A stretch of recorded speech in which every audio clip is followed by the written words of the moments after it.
Good to go. Okay. Hello, everyone. Welcome to the July 15th caucus of the Albany Common Council. For the record, council members Hoey, Fahey, Igo, O'Brien, Farrell. I'm not sure who that person is. Flynn are here along with our staff, City Clerk Danielle Gillespie. Mr. Conti has joined us. We also have Senior Legislative Aide Michelle Andre. Okay, and all the council members. From the city side, Corporation Counsel Brett Williams is here with us. Also, Mike Wheeler from the Budget Office. I think, as well as the Mayor's Chief of Staff, David Gallen. Also see Councilmember Ballin has joined us. So I'll just get right into the agenda. Under approval of minutes for previous meeting, the July 6th, 2020 council meeting minutes will be offered for passage. Here, under Council President Ellis has joined us. Also, under consideration of local laws, local law G will be withdrawn by the sponsor, by Mr. Nani.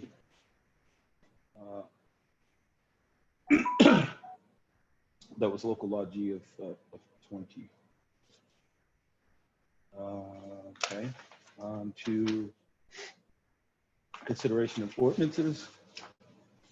We have Ordinance 137220 by Mr. Anani regarding planting the trees in the city. Mr. Anani. I'm having some. Nice flag. We can hear you. Hello? Yep. Sorry about that. Did you hear me or no? No. What did you say? Oh, we're to your ordinance, 137220. Okay, great. Planting of trees. Yeah, so thank you. Street trees play an important role. They provide shade, stability, soak up stormwater, and also beautify neighborhoods. Currently, DGS Forestry Division is responsible for all aspects of trees-related issues on public right-of-ways, including tree planting, dead trees, tree removals, and also stump removals. To encourage planting in the city of Albany, the city will underwrite 1/2 of the cost of purchasing and plant the tree. This program relies on the interests of property owners to be effective and must opt in. Thus, when a street tree is removed, unless the property owner proactively approached the city for replacement, no replacement tree is planted. This has resulted in many streets in Albany without street trees, predominantly streets in neighborhoods in which buildings are owned by absentee landlords. This is an equity issue. Let's face it, neighborhoods without street trees in the city are those with the highest poverty rates, those with economic and investment challenges. So to ensure street trees are replaced when removed, I'm proposing the following ordinance to require trees to be removed by the city to be planted by the city of Albany at a full cost to be replanted. And the owner of that property from which a tree or trees was removed can submit a letter of request to the forestry department if they opt out of it. Thank you. Yep, thanks. That'll be going to general services, so you'll get a chance to remake those comments. Thank you. All right. Next on the agenda is Ordinance 147220, also by you, which will also be going to general services. But do you want to say something about it? Yeah. So this legislation required Department of General Service to do inspections of properties within 3 days of receiving a complaint, as well as raising the surcharges and penalties.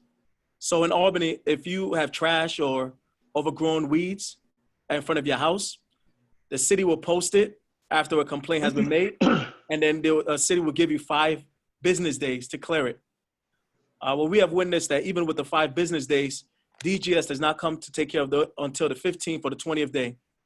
I want to shorten the time frame to 72 hours. I firmly believe by shortening the time frame, it is my hope that we will motivate individuals and DGS to take care of these properties and to proactively address the quality of life issues. So thank you. Okay, yep, going to general services.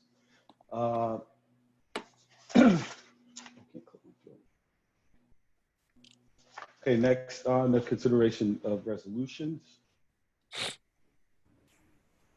Okay.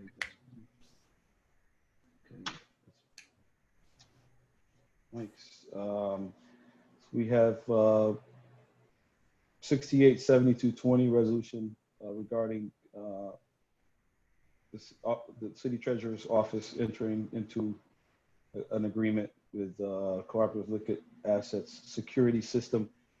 Says to be determined, but Ms. Farrell, will you? This will be yours. You carry that, and we will refer it to finance.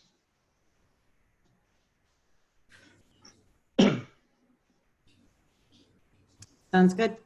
Okay, good. All right, thanks. All right, next resolution, 697220R. It's a reappointment of Andre Lake to the Sustainability Advisory Committee.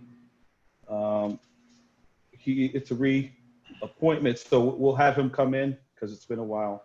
I don't know if we need to do the committee thing, but we should certainly have him come into a caucus and kind of give us an update on how it's been going and his thoughts on sustainability.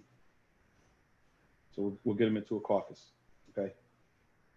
We'll try to. Can we get him into the next caucus, Michelle? Do you think?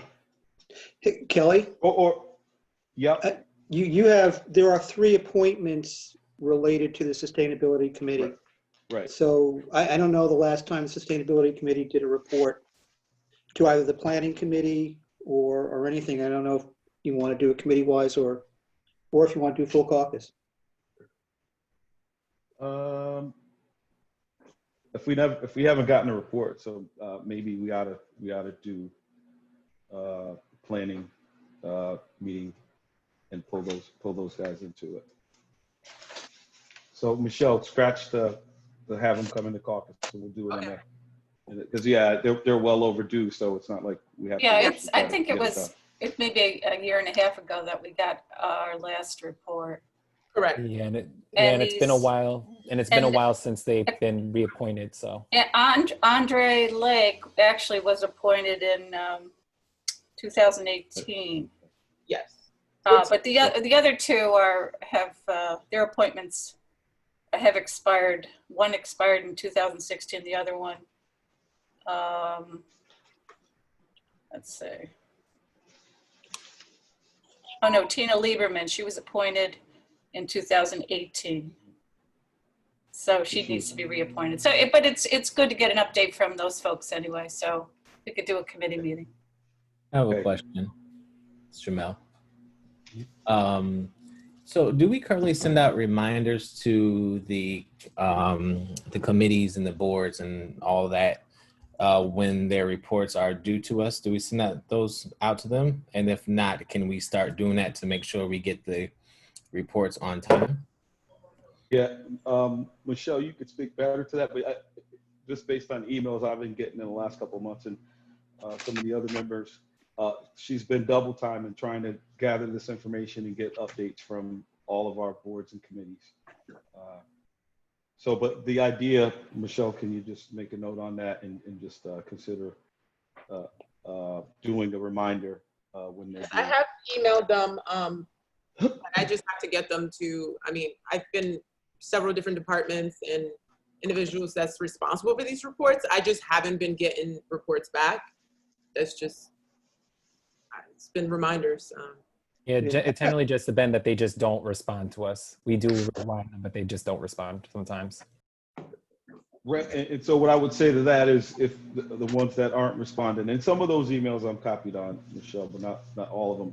If you can get leadership a list, we'll bring it up at the leadership meeting Okay. Actually, I think the Sustainability Committee is one of the better ones as far reporting. as Yeah. being timely, yeah. Correct. Yeah. Yeah, I agree. And so, okay, for the resolution, that was 69, 7220. Mr. Sheehan is 70, 7220. And Ms. Lieberman is 71, 7220. They're all reappointments and they will be going to the planning committee. And so that, well, actually, on our active calendar, pending the planning meeting on the 16th, Mr. O'Brien's resolution 627120 may be up for passage or vote, depending on the outcome of that meeting. Okay, agenda-wise, that's the only thing we have.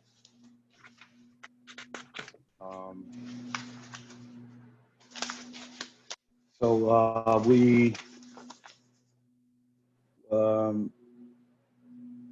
what we'll do is we have we received that report. One second. Report from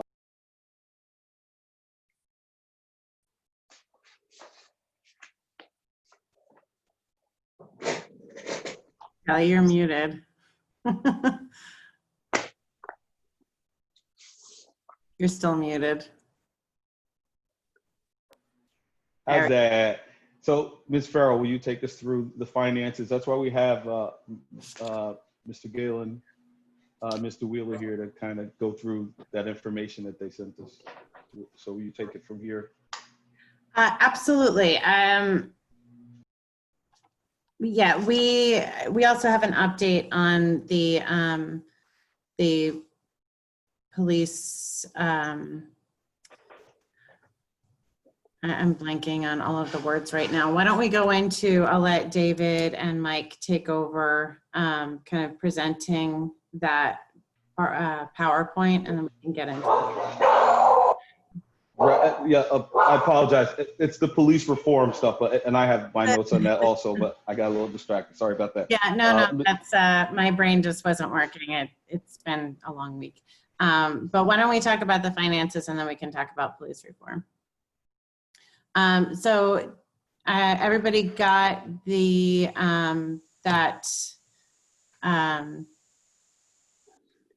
the PowerPoint that went out. We did get some questions back. Thank you so much for everybody that sent questions. We forwarded those on to Mike and David. And I don't think they're going to be able to answer all of the questions that were shared, but hopefully it'll inform what they have to say about the presentation.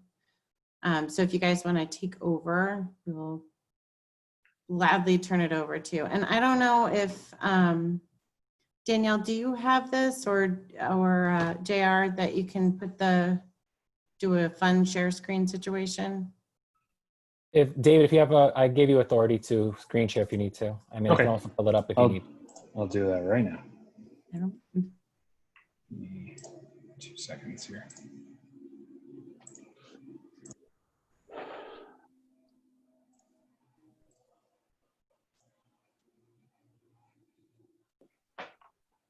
Okay.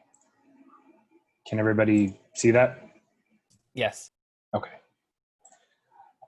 Okay. So I know when we spoke, it was probably now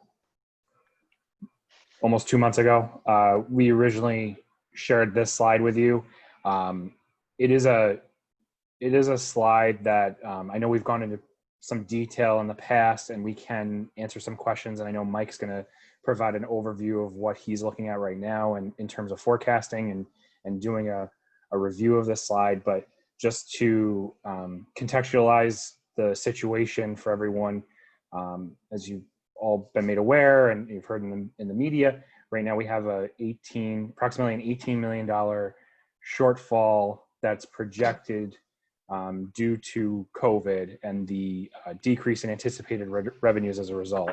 And as the slide shows, again, part of that is state aid, a decrease in anticipated state aid that has been indicated by the governor. We got a decrease in sales tax, a variety of decreases in departmental income. And then also, again, we'll note on the bottom there that there is a $500,000 discrepancy, but that's partially because the budget said we were budgeting for 12.5 million in capital city funding, and we got 12. Mike, I'll turn it over to Mike though to kind of to go into the numbers in a little bit more detail. And if you have any questions as we go along, feel free to ask them.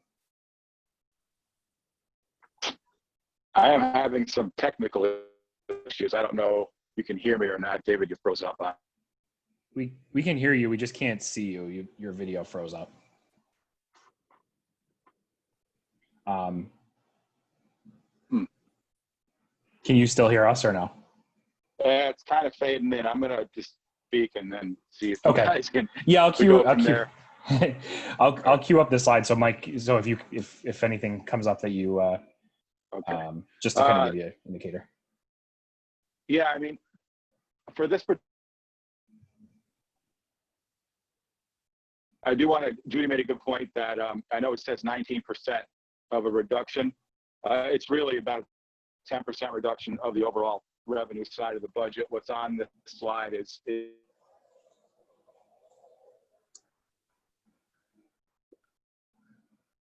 and other. We're not.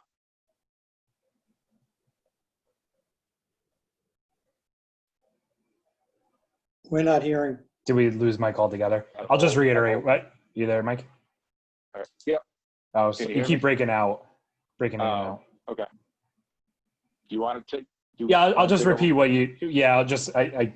People probably got bits and pieces, but Judy did raise a point earlier that when you look at the slide at first glance, it looks like it's a 19% decrease in total revenues for the budget.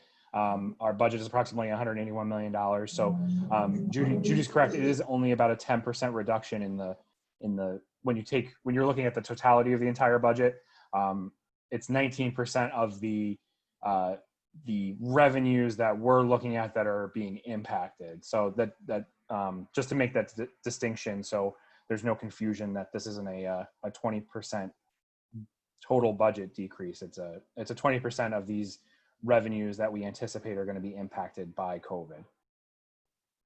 And also in regards to these revenues, I know there was a request to kind of give the detailed calculations of how we got to this. I do have that, but to be honest, I'm just finishing up a mid-year projection.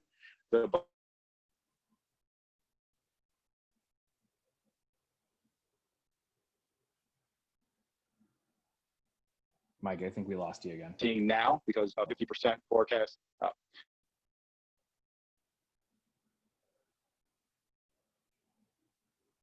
I'll just repeat what Mike was saying. He's working on a mid-year forecast. He is a month. It's approximately a month behind, based on where we normally would be due to everything going on. But one of the other things that Judy asked for was a breakdown, particularly in the departmental income and all other income categories, just to see what's driving those numbers.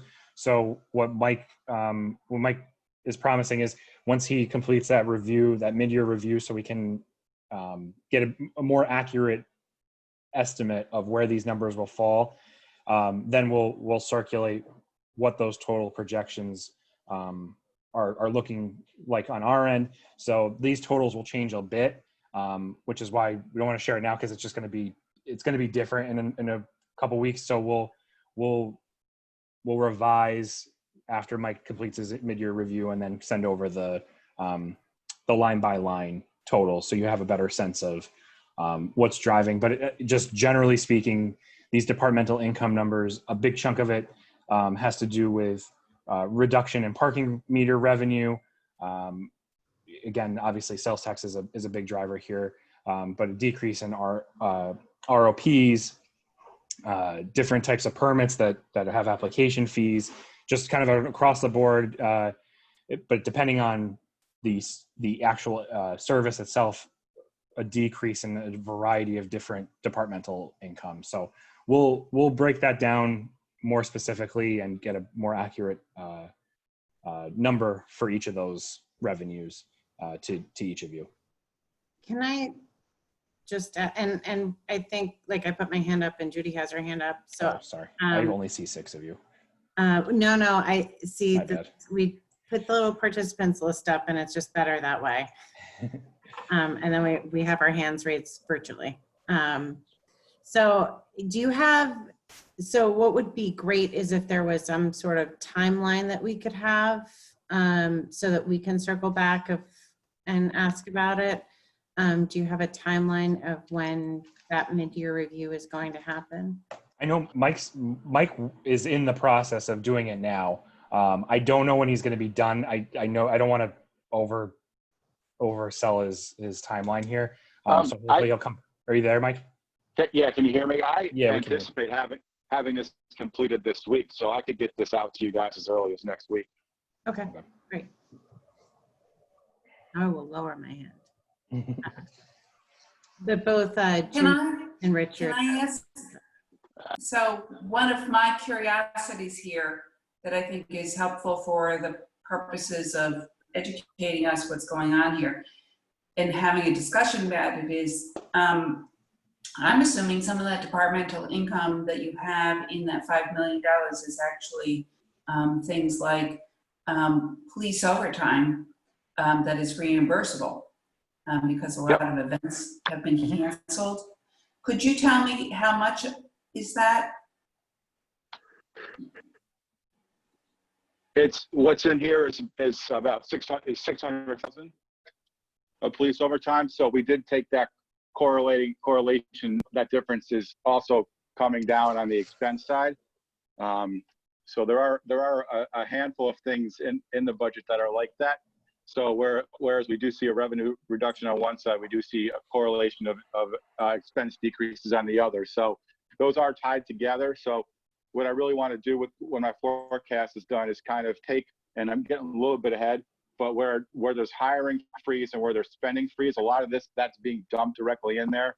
So I really want to pull those out and kind of and show where those offsets are in a little more detailed way.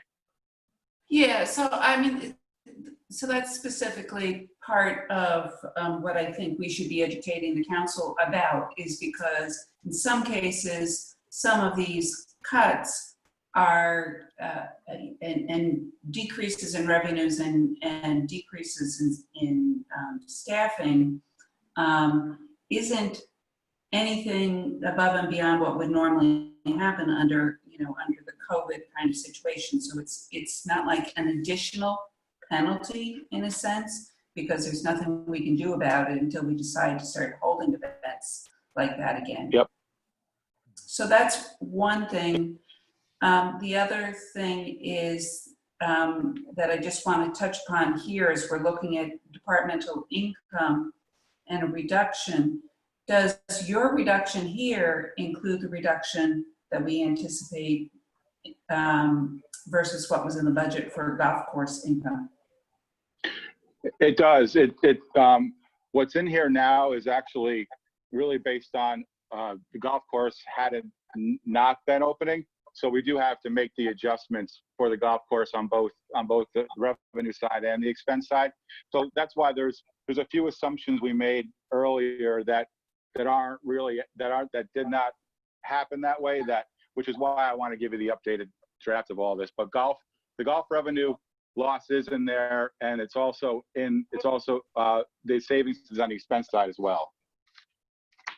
Yeah, so I just want to make sure that we're not, I want to say, double dipping on the impact. And, Yep. A loss of revenue from the golf course belongs in the loss of revenue. It doesn't belong as a saving. Like, I don't know what you did on the other page, but when we get there, so that's something I just think should be clearly, some of these things should be clearly laid out, broken out in these slides as well. Yeah, that's the plan, is to just now we have a lot more, being halfway through the year, there's a lot more certainty about things, and I just want to have that illustrated more clearly for you guys, so you can see what I'm seeing. All right, thank you. Any other questions before we? Richard Lucy? also has his hand Oh, up. sorry. Yeah, quick question. Sort of two-part. Have we, to date, experienced any state aid withholds at this point in terms of revenue? No, not at this No, point. Okay. Yeah. And the second question is, originally under the state legislation, as far as state deficit reduction, Budget Division was supposed to submit their itemized deficit reduction plan in the first quarter of the state fiscal year, which is now passed. And I understand now they're saying that they're not likely to put out an itemized plan until sometime late in the second quarter, which I believe would be around September. So absent a state plan, how are you factoring in what potential state reductions might be, or you're just assuming like a 20% reduction at this point? And how does we're assuming the 20%, and the majority of our state aid we get towards the end of the year. So right. we don't really have any reason to change that right now, one way or the other. We just knew that there was that, the governor was pretty firm on that 20% cut. So that's what we're using. If that changes, we'll certainly adjust these numbers. Right. Okay. Thank you.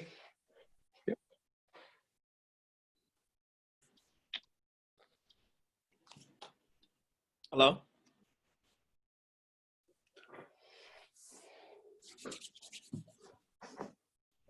Yeah, hey, Mike. My Yeah. question is more so on the revenue.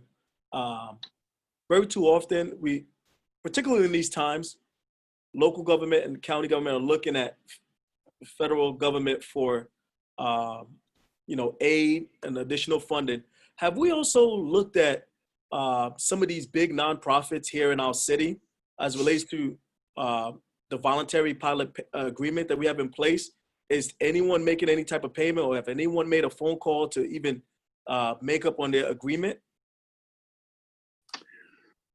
I haven't, but I normally don't perform that function.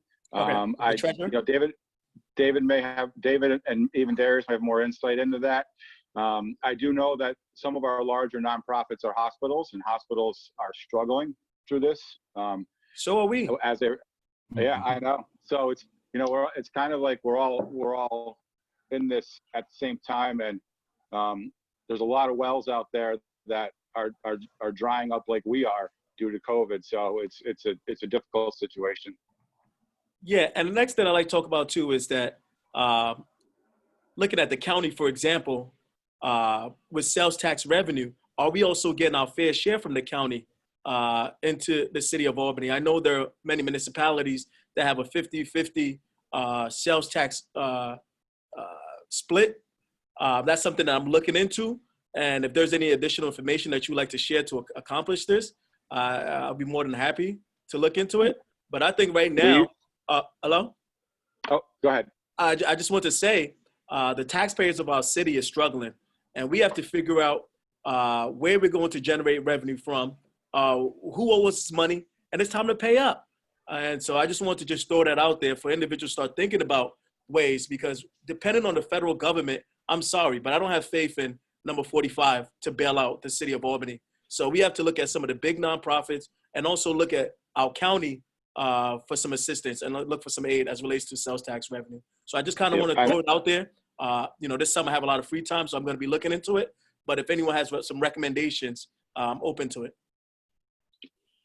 I can tell you from a budget perspective, we've been talking about this since really the day I got here, was about getting a larger share of the pie from the county, better than 60-40 for sure. And at one point we looked into seeing what it would be like if we broke out on our own, but it just didn't seem like that was really the way to go. But we definitely would love to see an increased share for sure. Thank you. Guys, just a quick note. First of all, David is having some technical issues. He'll be right back. But also, if anybody has any questions, if you can remember to try to virtually raise your hands, you go over to the participant line, you pull that up and put your hand up, and that way, because it's hard to see people. So that way everybody can be seen and we can make sure. Richard, like Richard just did. I just lowered it. So on our, I guess David had the next slide too. We got Mike and we lost David.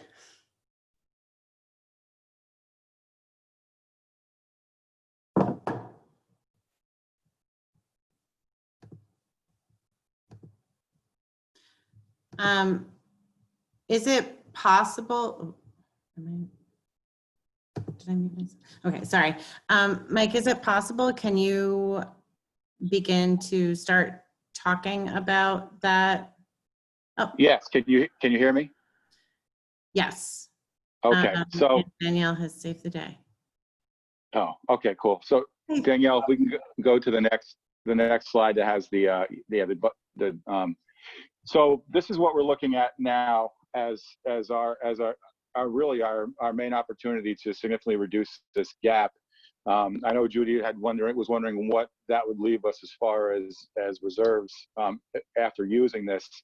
This will pretty much deplete our entire debt reserve. Normally, I know last year we did 1.8 million. Years before, we've done 1 million. I am not confident that after using this, if we do need to use this, we will get back to even that $1 million mark again. I think that it's pretty much, it'll only be what we earned this year. And with everything, all the rates being flat, I'm not sure how much earning there's going to be there. So that would fundamentally kind of out that debt reserve. Good news on the fund balance transfer is we did have a surplus of 5.3 million for 2019. So it did bring up our fund balance to 14.4 million. So the use of this would bring us down to about 9 million. Now, I know you're thinking, oh, well, you're not thinking it, but you could be thinking, oh, here we got 9 million. We can fix the whole thing without really too much pain. And the reality is we don't know where COVID's going, what's going to happen, what next year is going to look like. When is the economy going to come back?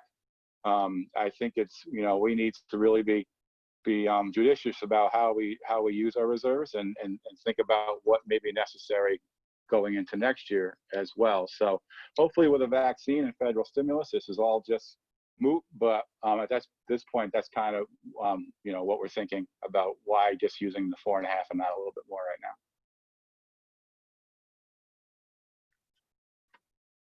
Do we have any questions on that? Okay, next slide. All right, so really, the budgetary savings, we kind of separated out. There were kind of things that I could pick off that I knew that were available without getting real deep into the rest of the operations of the departments. So this is something I want to play with and make a little bit different as well, as like how Judy was saying before, that if you look at, I think the question is actually for later, if you look at police details, shouldn't that OT be budgetary savings? And she's right. And right now I have kind of everything salary related rolling into that hiring freeze and everything non-personnel.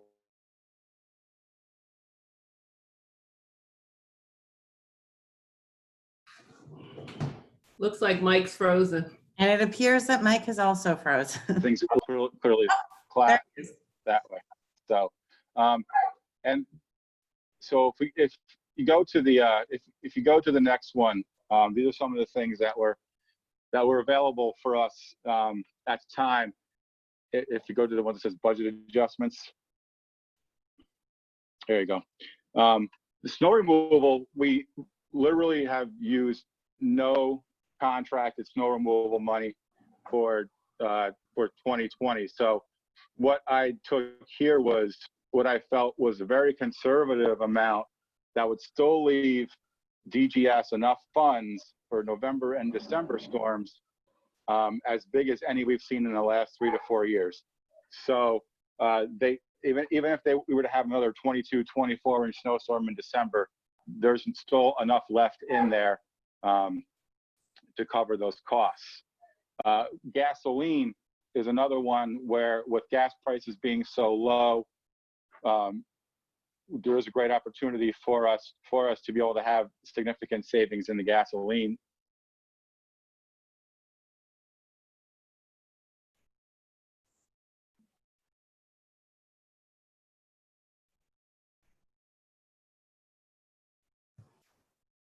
I think Mike is frozen. We lose Mike again. Department for the last couple. Am I going, or can you hear me? You're good. We can hear you. Oh, okay.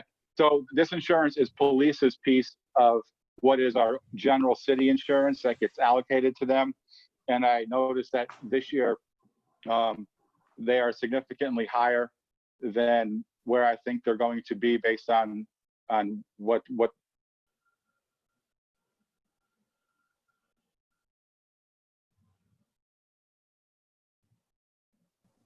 the year. With special items, I have that coming from 3 different sources. 50,000 from unallocated insurance, which is also this piece of citywide insurance. We generally have more here in this line and then kind of dispense it out, but we always put a little more in there because sometimes the bills overlap and you need to have more, otherwise you're going to E&A every time. So there should be savings at the end of the year in that category. Judgments and claims are significantly down from this time last year. And Mike? 50, yeah. Can I just interrupt you? I don't know about everybody else, but part of your coverage of the insurance piece, when you were talking about the police, you said that there was a piece of this that was from our general budget that is allocable to the police, and you said something, I thought you said that it was going to increase. No, I said what happens is we have, generally the bills come in, they go to our overall unallocated insurance line in special items. Treasury then takes that payment and allocates it out to the departments, to some of the departments like fire, like DGS, like police. No. No. Going I to can't be hear you. Coming higher. This is going to be savings in that budget line in the police budget. All right. Based on what was budgeted and based on the payments coming through the year. So the other thing I did was there's also a line for tax and assessment that we've been well over budget for a couple of years now. So there is opportunity there. So it's really a combination of things. And undistributed employee benefit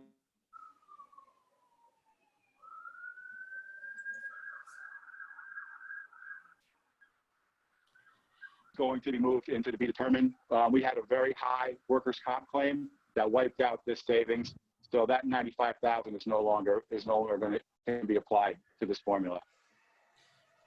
Just a note, Jim, and request to everybody, and instead of just jumping in, if you could raise your hand. Jamel has his hand raised for a question.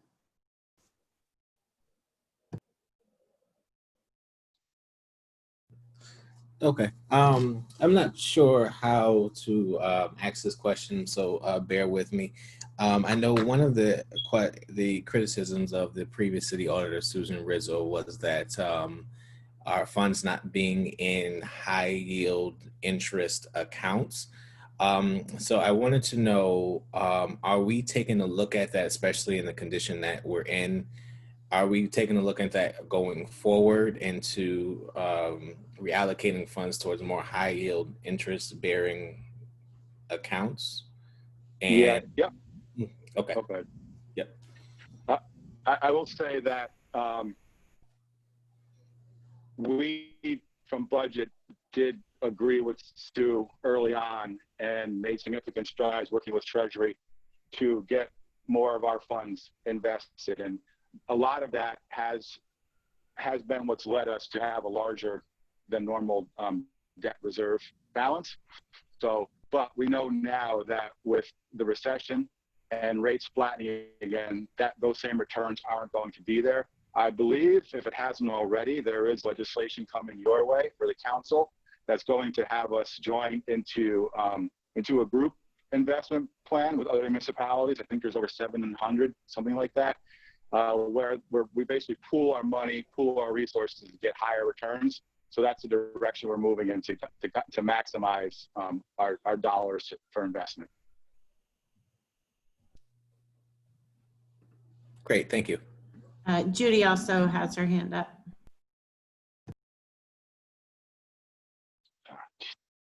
Mute. So, Jenny, I just request that I jumped in because I couldn't hear things. So I'm assuming, I mean, somebody needs to let Mike or whoever is speaking know that they can't be heard when they can't be heard. Judy, yeah. So, you know, as long as that happens, I will use the raise my hand feature. Thank you. And I do understand you had an excellent point. Mike was going in and out and it was hard to hear. Did you catch any of that about the investment stuff I just said, or no? Yes. Yes. Okay. I'm trying to reposition my phone here to see if I can, at least the vocal is decent. So I think we can move on to the next slide unless there's anything else on this one.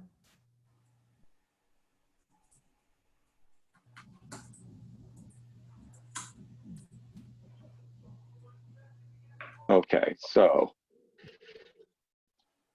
everyone's looking at the okay. So what the golf course is, and back to Judy's point earlier, this is what we calculated as the remaining net revenue potential from the golf course, basically from July to the rest of the year. What's being on the backside in the larger revenue and the larger hiring freeze expenses those are offset, much like police. So what I'm going to do is carve those out, and so we can see those clearly. And then this would go into you would see this number as the revenue, not as a savings. So Judy is correct there. We kind of put it here as a placeholder, but it was never meant to be its permanent home. We just wanted to show those dollars in the bottom line. And then the other thing too, I'll just jump in here. You'll note that the pools and the recreation camps, they both say that they're paid for by ACDA. This would be using some HUD funding that we have set aside to be able to open our camps. The pools, you'll notice $442,000 there. You can't use ACDA funding for Mater Christi because it doesn't, it's not in a lower moderate income neighborhood. But the cost to run Mater Christi is only about $50,000. This mainly is the cost of running Lincoln Park Pool.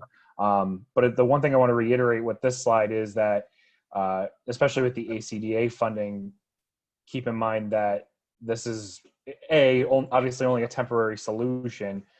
If we were to get the federal funding to replace revenues, ACDA would get this money back.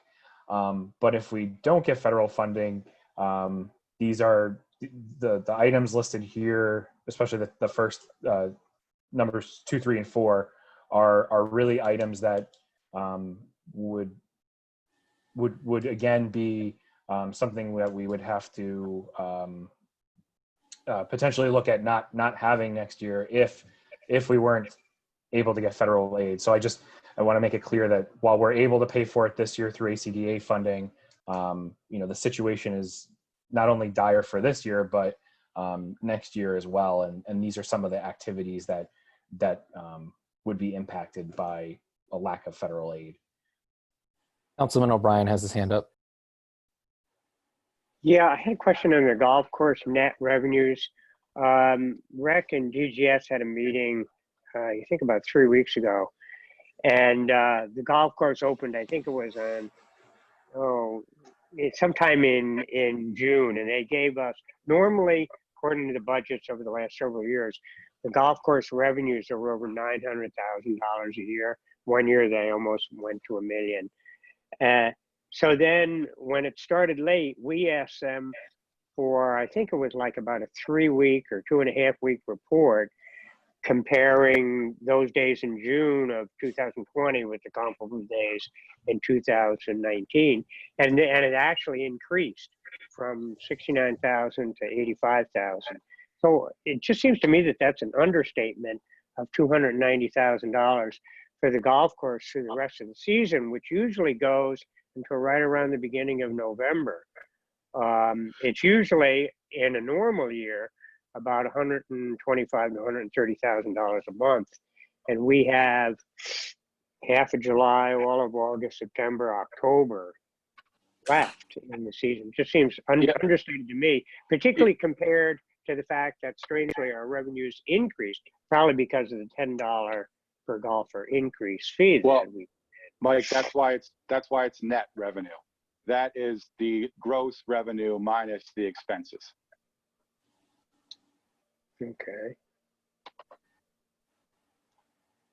And then, of course, there was a discussion that a lot of the golf course expenses actually service more than just golf. They make it a year-round park, and they even pay for street plowing, I guess. Okay. Well, anyway, it just seemed kind of low to me, but maybe you're right. We can walk you through that. That's fine. Yeah. So you can see it. Okay. And plus, I think it'll make more sense once we move the golf, as Mike said earlier, once we move the golf course revenue back to the revenue slide where it really should be. Yeah, that will be broken out into, I'm going to have a category that have revenue and expense offset. So we'll have that broken out, and then you'll have a bit, it'll look more clear to you than what you're seeing there. Okay. Councilman Anani, Fahey, and Robinson. So Anani first. Thank you. Just looking at the savings, particularly for summer youth employment, as much as I want to be excited that we're saving, I'm a little bit concerned, particularly with the summer youth employment. Are we saving, $1.1 million because of reduced size? And if we are, I'm really concerned, particularly the summers that we're having with gun violence in our city. I'd rather see us spend that $1.1 million towards making sure that all of our students in the school district are participating in some type of summer youth employment. So can you speak a little bit about the summer youth employment savings? Yeah, I mean, yes, to answer your question, yes, it is. That's a savings based on only using the TANF funding and therefore only being able to accept TANF eligible youth to be part of the summer youth employment program. But the other side of this that shouldn't be forgotten is due to COVID, it was likely impossible to have had a summer youth employment program the size that we're accustomed to. There are the amount of work sites that had dropped out from the beginning was pretty dramatic. We're doing a lot of job training digitally, virtually, I should say. So yes, this is part of that savings is from only using the TANF funding that we get from the state through the county. But the flip side is that we weren't going to be able to hold a summer youth employment program that we're accustomed to due to COVID. So that is a component in that. Just a follow up with the $1.1 million of the savings for the summer youth employment, how many students could have participated with summer youth in our city? We normally have around 1,000. The last several years, the end number has been in the 900s. So that's what we're accustomed to, is about a program of 1,000. Right now, we're about 1/5 of that because of COVID, and then that's the other thing I'll mention too. The enrollment was way down this year, as a result. And we did a lot of outreach to individuals who we knew were TANF eligible. Because keep in mind, we use TANF funding every year as a component of the Summer Youth Employment Program to pay for part of the program. So we know who the TANF eligible youth are. We do outreach to them each year to make sure they're signing up. And this year enrollment was way down. It was very difficult to reach out to a lot of people. And a lot of people had concerns about sending their children to camp settings, especially with everything that's going on. So it's a variety of factors. Gotcha. And just to follow up with that, with the enrollment process, just moving forward, is there a way that we could store some of the students who have participated, let's say their freshman year, and just to kind of have them on record instead of going through all the process again as it relates to being able to fetch out their documents, going to the guidance counselor? Is there a mechanism moving forward that we could save the students who participate in summer youth program this year for next year? So if they miss the deadline, at least we have their contact information and be able to sign them in. I mean, I know we have the contact info because we have that info. We do have the mailing addresses, phone numbers, things like that.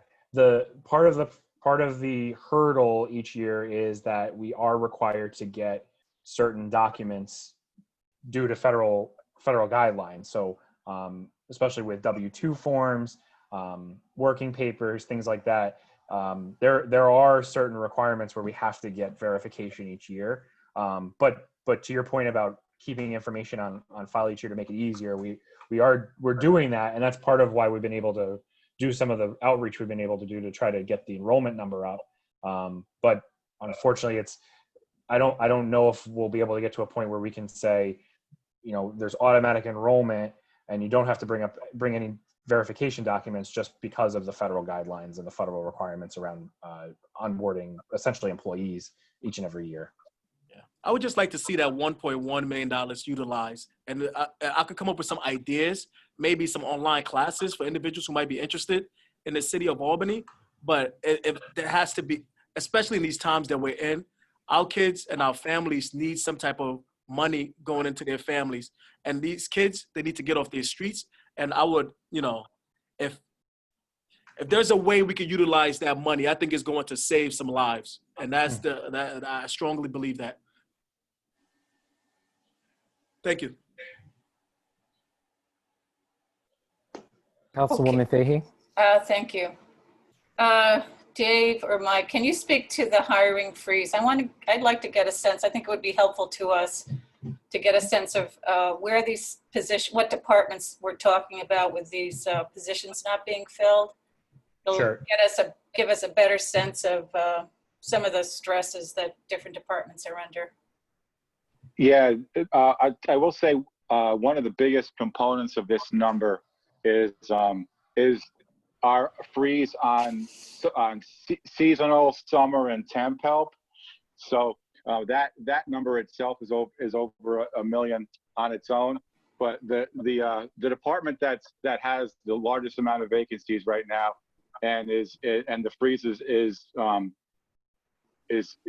giving the kind of the biggest problems to right now is DGS. When we started this exercise, they were down 28 people. Now it's well into the 40s. So we are working with them, looking at seeing what we can do to thaw this freeze a bit, so we don't lose sight of critical functions. The one thing too is this is the vacancies that we have throughout the city. So this raw number is much higher, but this is net of the vacancy savings number that we book, which is about 2.3 or 2.4 million. But I would say that a huge percentage of this certainly is police and DGS at this time, because they by far have the most vacancies. So when we get complaints from our constituents with regards to lots not being mowed and things like that, those are some of the that's what's we can blame this kind of hiring freeze on that kind of work not being accomplished, right? That's exactly what it is. It's us being in a budgetary crisis that's creating this, but we are working on a way to help free that up so we can get some of that work done. Okay, thank you. Councilman Robinson.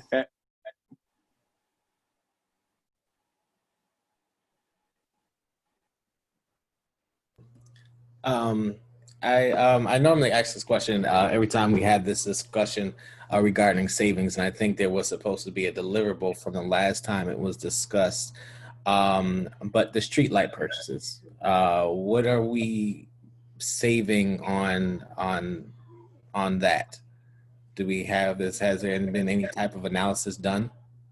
Oh yeah, that analysis went out to you guys a lot, honestly. So that savings is going to be consistent over the life of the bond and for these lights. So I don't have it in front of me right now, but I believe the forecasted savings for this year was between $1 and $1.5 million. Our budget situation would not have any effect on that. That's just we're still using our streetlights and we're still paying that debt service. So that number's not going to change. But we can, if you want another copy of that, I can shoot that over to you. Yes, please. Thank you. Councilwoman Doche. Yeah, so I just want to note that I believe well, two things. I want to note Mr. Shanafar, in the quarterly report that he just sent out, I think that he told us that we're about $650,000 savings on utilities, and that's partially because of the streetlight savings, and that's for the first quarter. I know that the cost of electricity has also dropped, so some of that savings is also from that. Yeah, when you look at that to budget, and I missed half of what you said, Judy, I apologize. But if you look at that to budget, we are down about, geez, I think close to $2 million in that line from where we were last year. So, but we also budgeted less. Well, compared to last year, we're down, but we also adjusted the budget down for this year as well. I don't know if that answered your question because I only caught about 20% of it. Sorry.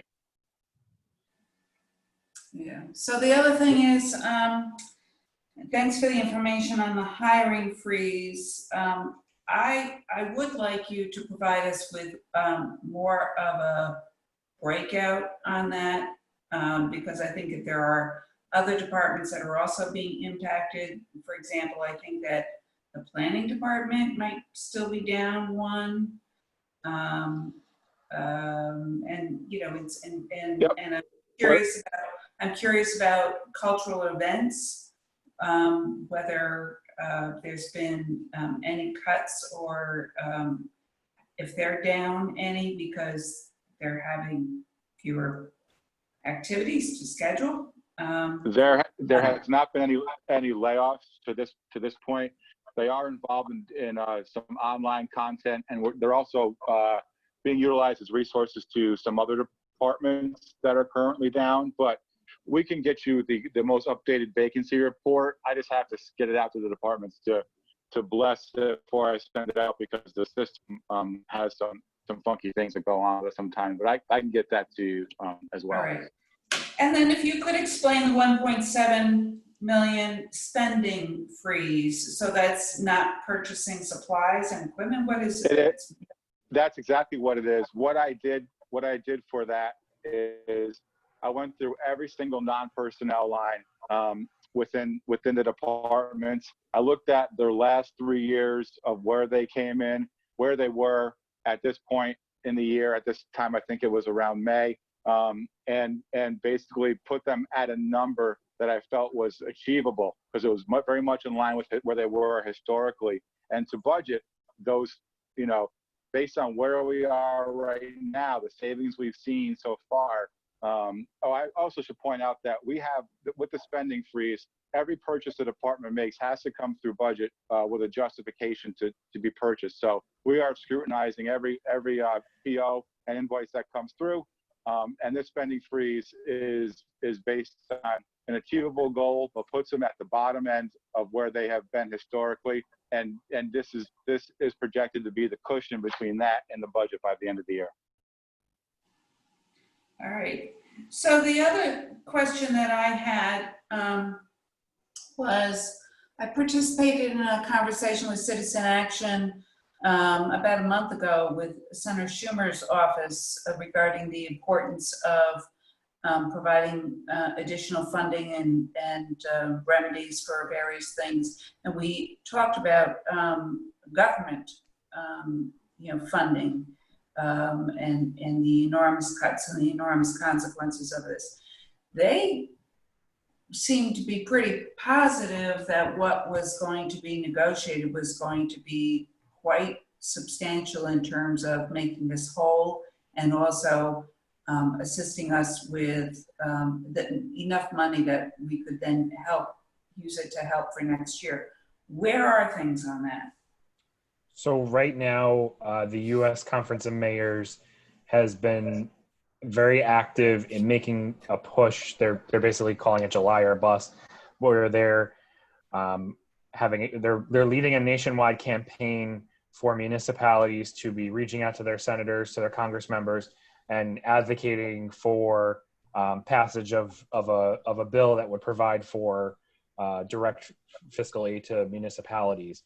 Obviously, our congressional delegation is on board. There doesn't need to be any persuasion with Senator Schumer, Senator Gillibrand, or Congressman Tonko. But what we've been doing is we're again asking our employees to not only reach out to our delegation, but also to Senator McConnell's office, to Congressmember Stefanik's office, as she's a member of the bipartisan Reopen America task force that the president's put together, and remind them of how important it is to provide federal aid to municipalities, because we're not going to be able to continue to reopen without it. We're going to have a very, very, very difficult time recovering from COVID if we don't get this aid. Like we're talking about, and this kind of goes to the final slide, the remaining deficit slide. Daniel, if you want to, there you go. Thank you. After all this, we're still looking at a $2.1 million deficit. And that's just for the rest of this year. That's not talking about next year. Next year, this is another 20 million, if not more, that we have to talk about potentially making cuts to the city budget of $180 million. And so to your original question, Judy, the U.S. Conference of Mayors is leading that advocacy effort now. The mayor's been having conversations with the executive committee at the U.S. Conference of Mayors and NICOM level. We're doing everything that we can to convince Senator McConnell, who really is the last piece of this puzzle, to include this in the next round of negotiations. What we're hearing from our partners is that they're cautiously optimistic, but again, we can't take it for granted that the federal government's going to come through. Thank you. You're welcome.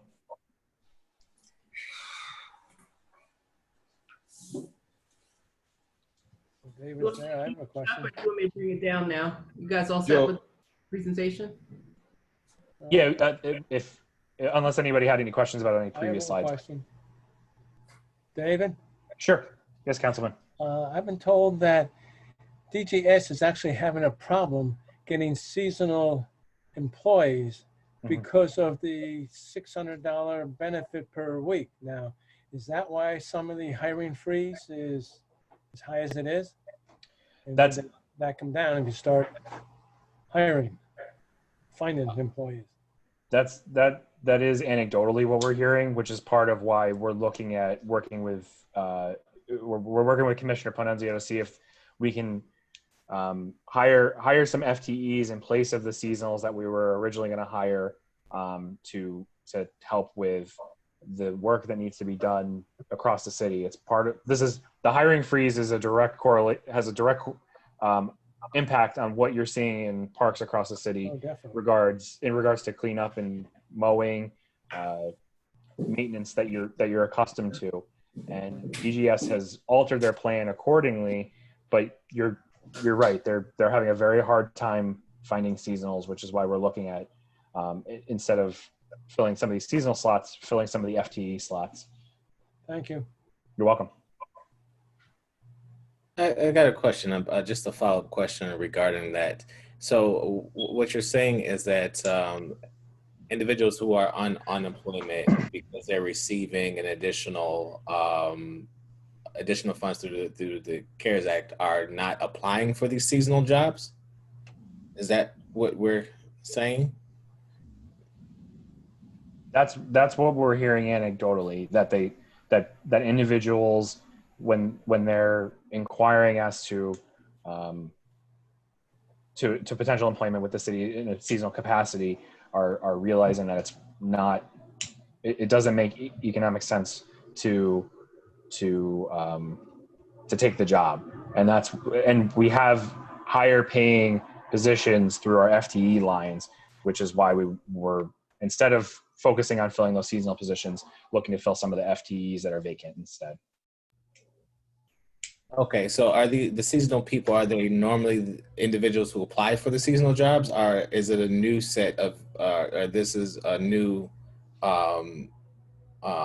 set of people that they're trying to employ, new hirees, so to say? That I don't know. I can find out for you, but I don't know offhand. Because I kind of find it hard to believe, because I know a lot of people who don't have jobs who would love a seasonal job. If that's the case, I think something that needs to be talked about with the commissioner regarding that.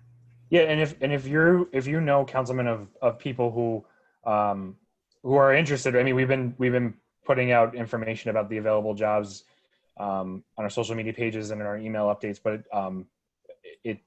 the DGS seasonal jobs are also they're available online, but also in person / on paper. So if someone just wanted to come down and apply for a seasonal position at DGS, they can do so in person at DGS headquarters. But again, if there's someone that you know that may have applied and either didn't hear back or whatever the case may be, let us know, and we're happy to follow up and figure out why. Absolutely. Thank you. You're welcome. Councilmember Ballerin. Thank you. One note, I think if we're having difficult times filling positions because someone can make more on unemployment, I think it's also time for us to take a real look at what we're paying some of our staff at that level. And, we should be doing better than that. So I really hope we take this opportunity as looking at trying to lift those seasonal employees to a little bit of a better living situation in the future. And I know it's difficult times with the budget that we're looking at, but I also want to talk about a little bit about what are we going to be dealing with next year. And I think that's important for us to really start having that conversation now and looking at those numbers now, because that also affects what we do or what decisions are being made now regarding the fund balance. I was happy to see that our fund balance was up. To be honest, we were really, if this pandemic hadn't happened, we were in really good shape. We were going to finally have a fund balance that was getting close to the 10% recommended, which still been low, but we were getting really into a much better position. Now we are where we are, but I really want to, advocate that we start the budget process early and start having those conversations about what is next year going to look like now, because we're making some very difficult decisions now that are affecting our residents today.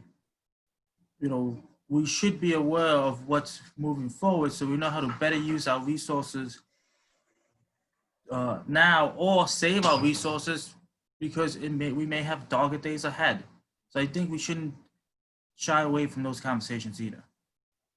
And thank you for that, Councilman. And that's part of the reason why we don't want to spend more of the fund balance than we have to, because we are very cognizant of the fact that it's taken us almost 5 years, 6 years now to build up the fund balance to where it is.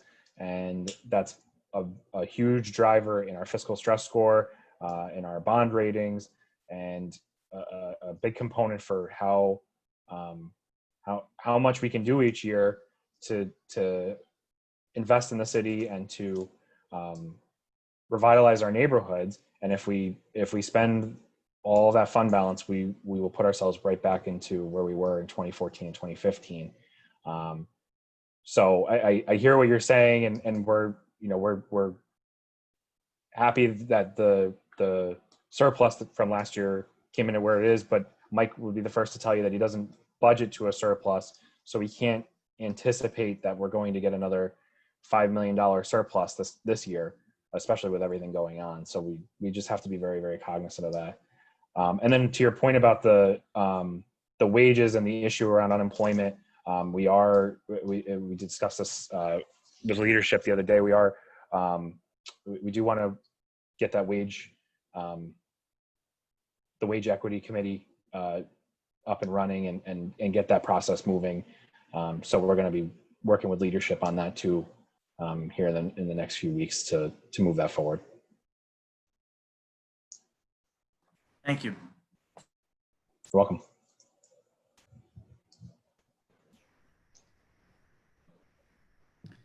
So if there's no other questions on that, I think we're done with the budget questions. Thank you both so much for coming in and speaking with us on this. It's definitely appreciated. And we look forward to your report, Mike, when you're all done putting it together. I think that that'll help with a lot of different pieces. Yep, I agree. So the other piece that we talked about in leadership were the community policing. And Kelly, I don't know if you want to take the lead on that or not. Yeah. So just the discussion was around finalizing the details for the police reform collaborative.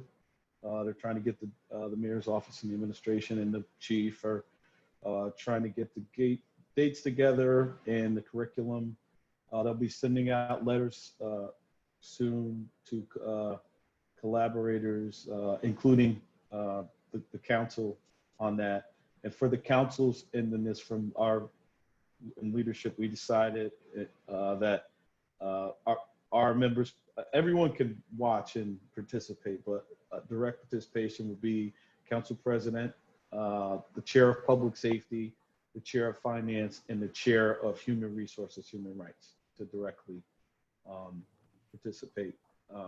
It's going to be live streamed. The mayor said that Youth FX will be handling the technology piece, the live streaming.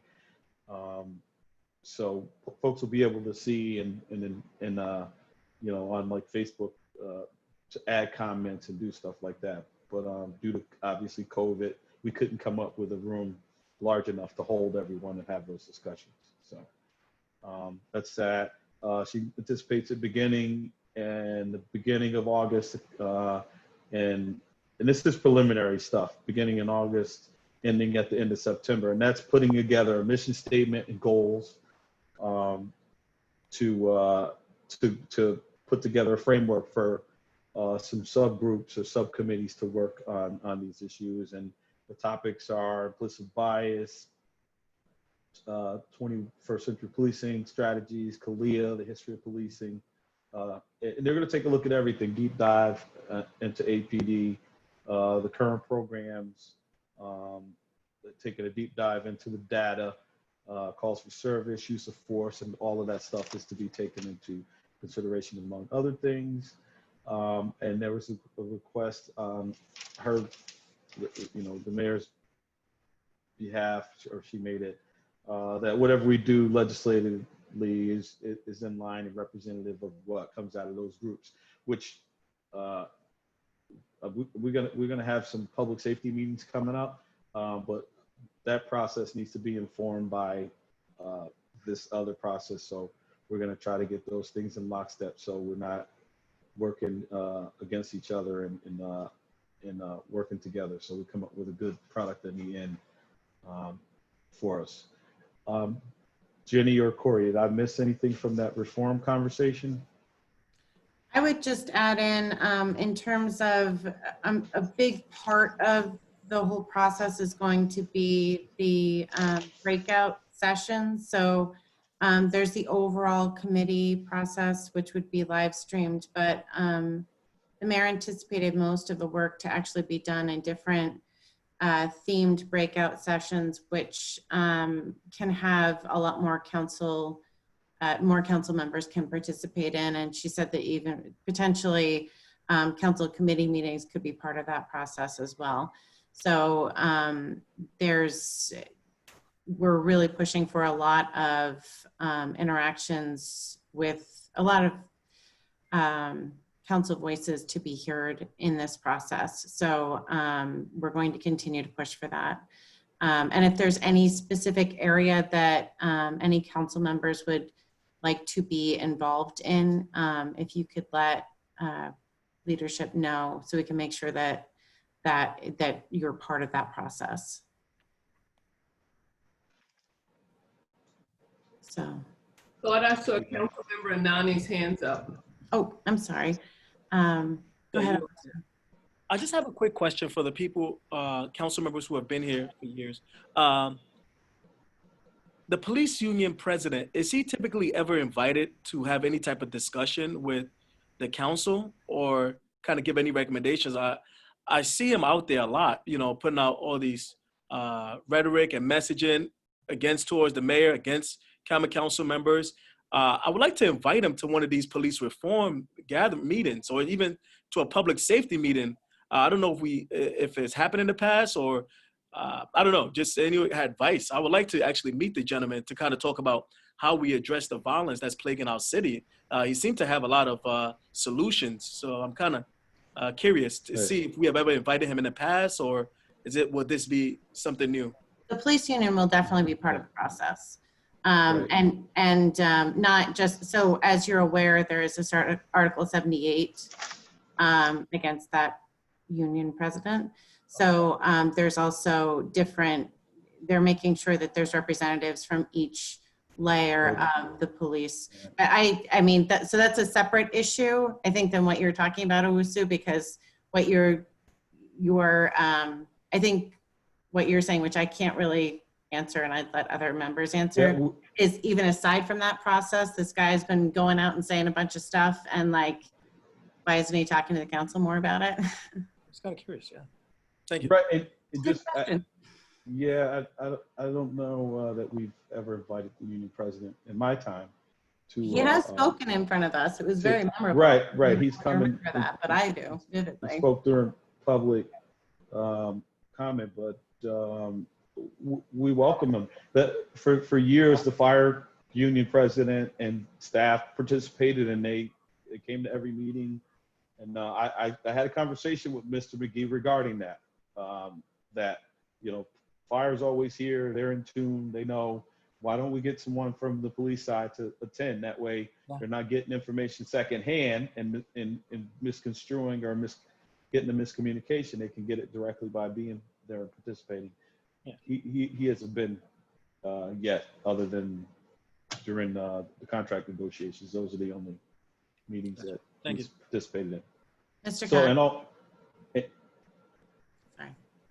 No, and just also as a part of the process, and Ms. Farrell just mentioned it, all the levels of police, the union, including union president, from rank and file, supervisors, detectives, they all will be separate and apart, invited to participate in the collaborative for reforms, along with officers from different areas in the department. So it'll be pretty good coverage, I think, in the reform discussion.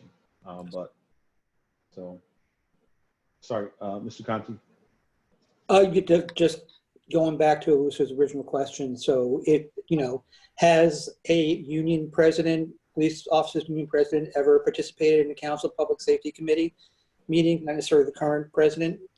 Yes, depending on what may have been on the agenda. And if we were considering something particular, they may have been invited. But I think the situation now is a little bit different, where it's just a little bit different than we've had in the past. Maybe Joe can also, been on the council longer than I have, and he can offer a perspective maybe. But Joe's on mute while he's trying to talk. I do recall a couple of times there were different issues, things going on out there. I believe transitioning, I don't remember who was before Jimmy Tuffy. I think Jimmy Tuffy came in front of us. I know Jimmy Turley came in front of us, but I don't remember exactly what the topics were for. So it has happened. Yeah, Lenny Crouch was before. Yeah. before, I think Lenny's been in front of us before. I'm sure he has. Yeah, probably parking tickets or bullseye or something not good. So I think that's it on the police reform part. There was also a part of it. Anyone have any other questions? There was the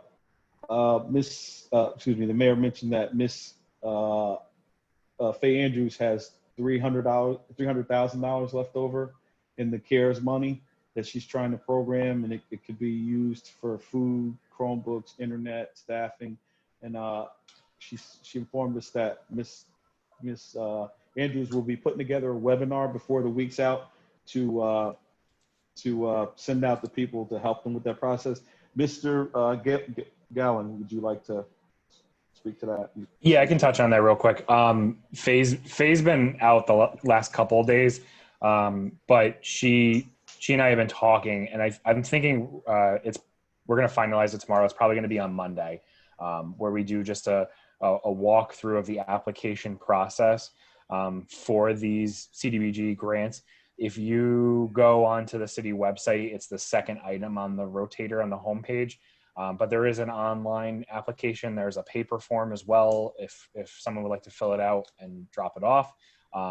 And Faye's answering emails. She's just not in the office, but she can walk people through, if they're looking to fill out the application before Monday, but we are going to do a brief webinar where it'll be a Zoom webinar similar to what we did with the healthcare forum, but we'll walk people through. If they have questions, we can answer them. It's relatively short, and there's also a document on the webpage as well that walks you through the application separately. So yeah, it's about $350,000 left in funding that's available. So we urge each and every one of you, if you can please share that information in your boards. We've already awarded about $500,000, and it's gone to everything, as Kelly said, Chromebooks, Wi-Fi, PPE. A big chunk of the money went to United Tenants to provide rental assistance, as well as to the Affordable Housing Partnership for mortgage payment assistance. So if you can please get the word out. Let me know if you need any information in the meantime, and we'll certainly let you know as soon as we have the webinar scheduled, so you can share that as well. And I just want to add to that, to the urgency a bit, because this is a use it or lose it situation, and there might be some groups out there that have done, the mayor specifically talked about churches that usually do summer programs that aren't this year. And this is an opportunity to hire more staff or use more PPE to actually allow them to continue those programs, even in a slightly different way. Or even if they wanted to do something where it was, I believe it does have to be this summer, but if it was something that they wanted to help the students gear up for the school year and help prepare them for that, it's literally everything from, Chromebooks to food or tutoring. So there's a lot of different ways where if you know of someone that is able to do this, Faye is very happy to help walk through the process with them. And as they said that they'd be putting together a presentation to make it seem easier, but definitely encouraging getting the words out there to anybody that that might be willing to utilize this and help the city. Is there a list of who has received the awards up to this point that we could take a look at so we don't duplicate efforts? There Yes, council member, there is, when it's all on that same page with the application information. When you go to the home page, it's like I said, it's the second item on the rotator. I'll send a link around as well, just to make it easier. But it's right now there is a cap on the public service funding awards, which is why you'll see there's about 10 different funded partners in that category. But it'll give you an overview of the partner, the program, and the amount of money that they were awarded. Thank you. And there are some, you're welcome. And there are some applications that are still just in the final review process because they were either missing a form or just needed some additional information before we could award them the funding. So there will be at least one more, if not hopefully two more announcements for funding here in the near future.